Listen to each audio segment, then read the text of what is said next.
Welcome back to Great Day. You may remember my next guest as the resident doctor on The Biggest Loser, but now Dr. Robert Huizenga is bringing attention to a topic that always has a big stigma attached to it, STDs. There are 110 million infections of STDs in America right now, and most people don't even know they have it. He outlines it all in his new book, Sex, Lies, and STDs. Welcome, Dr. Huizenga, to Great Day. Good morning. Thanks for having me. All right, so we know you as the internist, and you were on The Biggest Loser, and you help people to lose weight. Why that shift to STDs? What made you decide you need to write this book? I backed into this. I was on the Today Show with Charlie Sheen, a patient, and Matt Lair, and Charlie came out and declared that he had HIV. He then, live on TV, said, oh, and I've had intercourse with several of my girlfriends without a condom under a doctor's care. And the internet just blew up, you enabling Hollywood doctor. And I realized right then, because a fully treated individual with HIV on medication cannot pass it to their partner, even without a condom. And people have no idea. Yeah, we've come a long way. Yeah, absolutely. It's not a fatal disease anymore if you get diagnosed, and half the people either aren't diagnosed or aren't fully treated. So it's still a huge problem. 40,000 people still get HIV every year, but it's totally treatable and curable. But the ignorance, the lack of awareness is astounding. Yeah, lack of awareness, and I think shame also. And so there are a couple of things that happen here. Obviously, if we could have people practice some preventive measures, that would be great. But in the heat of the moment, people are thinking about that later, right? And that's... Well, but they would do prevention if they were aware. Yeah. I mean, because we know it's a huge problem, like you said. This year alone, 25 million Americans will get an STD. And the vast majority of those are totally preventable if we think about it before. Oh, but doctor, you don't understand. See, that guy doesn't look like he would have an STD, or that girl doesn't look like she would have an STD. How many times, I don't know whether you're single or married, but the people dating out there, how many times has your partner said, I've never had an STD? Yeah, but a lot of them don't even know, right? They don't know, because the #1 presentation of an STD is no symptoms at all. And 98% of people have had HPV, so it's all BS. We've all had an STD. It's just a question of, do you have an active one now? Yeah. And over 100 million Americans do right now, and the vast majority don't know. And what exacerbates it is, of course, this culture that we're in right now, where the dating apps, where they kind of swipe, and I'm going to hook up, and then that's the deal, right? And so there's even more of that today. Well, if you're at high risk for an STD, then you need to get tested every 6 to 12 months. Very few people do. What is high risk? I think sometimes people fall into this false sense of security when they go, oh, I'm not high risk. Doesn't mean that you're not at risk if you're having sex. That is correct. I mean, if high you're risk, none, and you're being true, maybe so, but otherwise. Absolutely, because high risk is in a new relationship or a heterosexual with multiple partners, men who have sex with men. Women less than 30, a huge problem, because they get chlamydia, they don't know about it, and it sticks with them. #4, individuals who have intercourse under the influence of drugs, alcohol. And #5, don't forget about pregnant individuals. They're not at high risk per se, but they have 2 individuals at risk, and there's no reason any of these STDs should affect the newborn, and they do in literally hundreds of thousands of cases. Yeah, and so it can happen, but your point is preventive one, but the other point is you have to know where you stand so that you can be treated, because Correct. most of them can be treated. The viruses, we have great prevention, and the bacteria can all be treated, but you can't treat something you don't screen for and you don't know about. Yeah, all right. This is a statistic that you got to stop and think about this.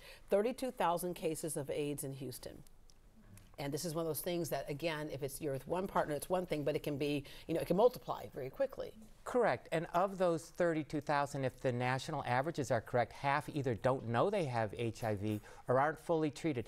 They're the people that are going to spread it. If you're fully treated, you're not going to spread it. And that's true for a lot of these diseases. If you're aware, you're not going to spread it to your partner. Yeah, all right.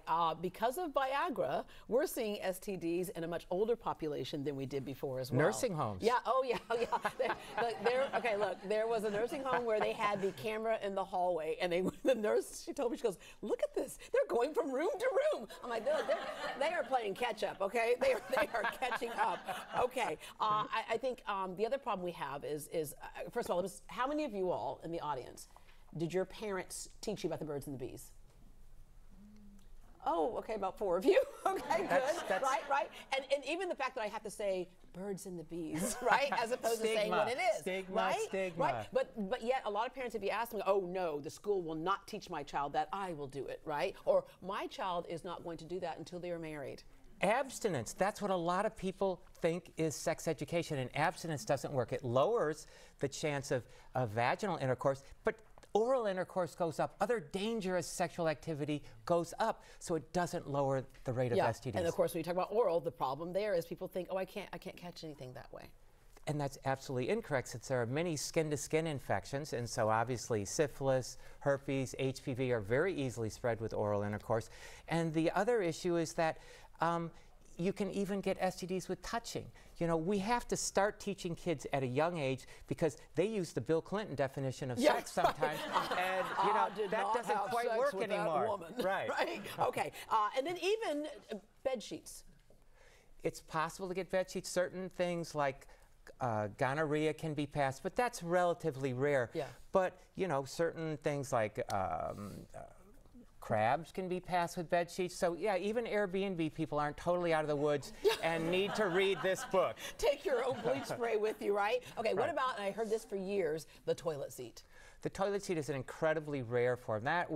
It's usually moist surfaces that can be an issue, moist towels and stuff, where certain sororities, things are passed around from individual to individual. Yeah. All right, so things that we need to know. One is, if you go to a doctor, you have to be honest and you have to say, I think I may have been exposed, or can you test for? Because they don't automatically test for these things. Well, a lot of doctors are asleep at the wheel. You have to slap them in the face and say, doctor, am I getting a complete STD screen? Because some of them don't screen for herpes, they don't screen for mycoplasma, trichomonas, and the doctors are too embarrassed to get a good sexual history from you, because then they can't know who's at high risk, and they can't know who to really pinpoint for every 6-month screening. Yeah, and we go to the doctor when we're in crisis, and as you pointed out, that crisis may not ever happen because you don't know what's happening. The number one symptom is no symptoms. Yeah. And so if you're at high risk, and again, high risk is multiple partners, men who have sex with men, people that are doing drugs when they're having sex, and people that exchange money, of course, or presents for sex, they need to be in there every 6 months for a screen, because you may not get symptoms. Yeah, all right. Be able to describe any symptoms you might have to your doctor, be able to describe timelines.